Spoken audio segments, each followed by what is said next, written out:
Question everything, but the truth should not be televised. And that's for sure. So with that, you had Malcolm X talk about the Palestinians back in the day, you know, and what they was going through in Palestine. Now here it is, Malcolm X been off the planet for quite some time, but yet still, in 2024, we're talking about the Palestinians. Well, just look at it from this point of view and what happened to the Aboriginal Niggros of America. That you openly seeing with your eyes happen right now in other places. So, as the Aboriginal Niggros of America, we was infringed upon on our own land, right here in America.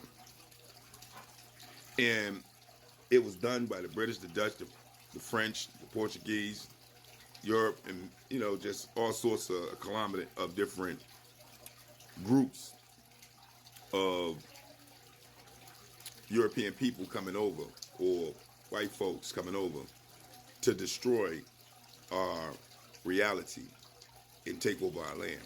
And then change us as a people, then change all things and all places, names, you name it. And stop us from reading for 200 years for them to do so that way when we came back into any type of so-called education, really programming, so where we at today, we wouldn't know that we was on our own land, and we wouldn't know that what has happened to us has changed everything on our land to keep us confused that we are at home and this has happened to us right here at home. And they did a brilliant job, even though it's glitches in their programming, and we're glitching in the form of what they call woke today, or waking up. And they don't even like that from nowhere, because that means we're pretty much thinking for ourselves and investigative researching our own information and listening to our bloodlines and our own family and what they said about who we are and where we came from and what's been going on with us, away from what the colonizers' government and the colonizers' school curriculum and programs are trying to tell us, as well as those that look like us that are helping them to keep us where we at, mentally dead. So with that stated, when you look at the plight of what's going on overseas, that same reality can happen to those people based off of the infringement that is happening to them and how their land is being colonized and how they're being pushed off their own land, even though we have a date on when those people got there and decided they was just going to take their land from them. But the thing is, once that happened and it's all said and done, they're going to claim the land as if it was theirs and they was the Aboriginals to that land and never was off that land after so many hundreds of years. And you won't even remember that there was a Palestine of Palestinians. And they'll be in a boat that we're in right now trying to prove that they're from Palestine, that they're from that land, that they're saying who they are is who they are. Just like we are right now. After so many hundreds of years of people hearing that we're brought over here on slave ships and all sorts of rhetoric that we were not from our own land, to where now everybody done ran with that over time and actually have that thought and really that witchcraft word of belief that that's what it is when it really ain't. But that's how they get you. That's how they get you. I remember one guy said, once you realize what has been done to you and want to take them to war, it'll be too late because they'll already be you.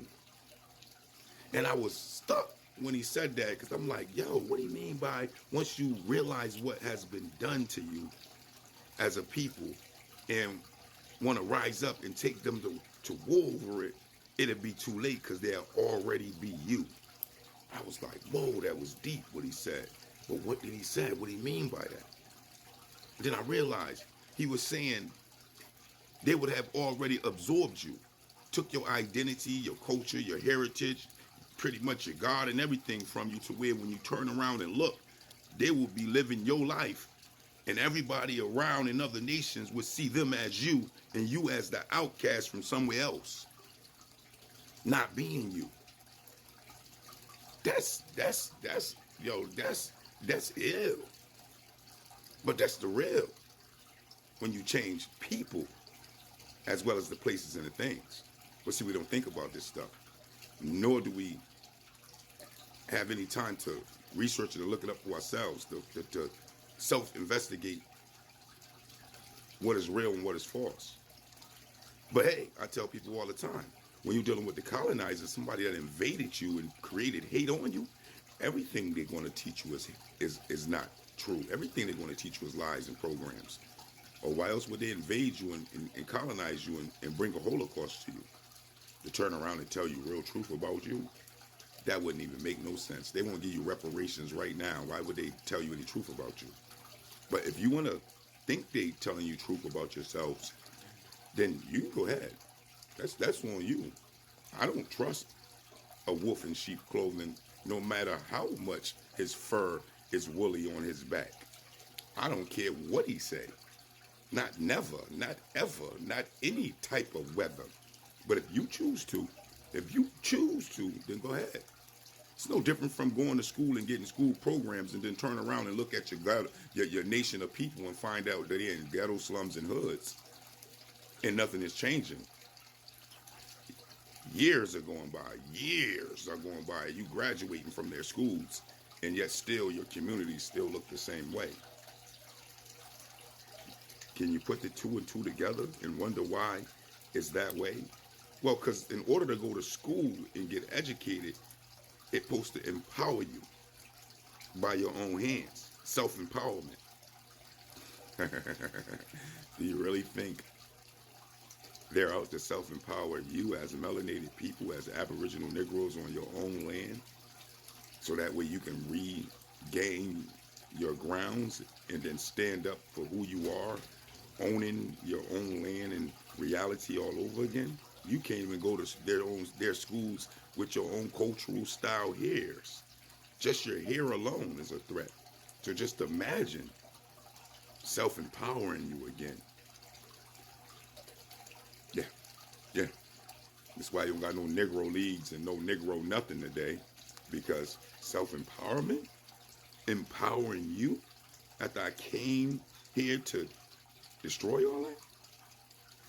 What would happen to me if I re-empower you?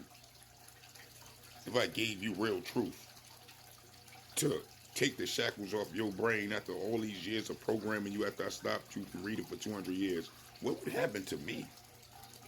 Yeah, exactly, guys. But y'all can use that witchcraft word of belief, or you can have that hope, or you can have that faith in your Holocausters, children. I don't. Let's say that again.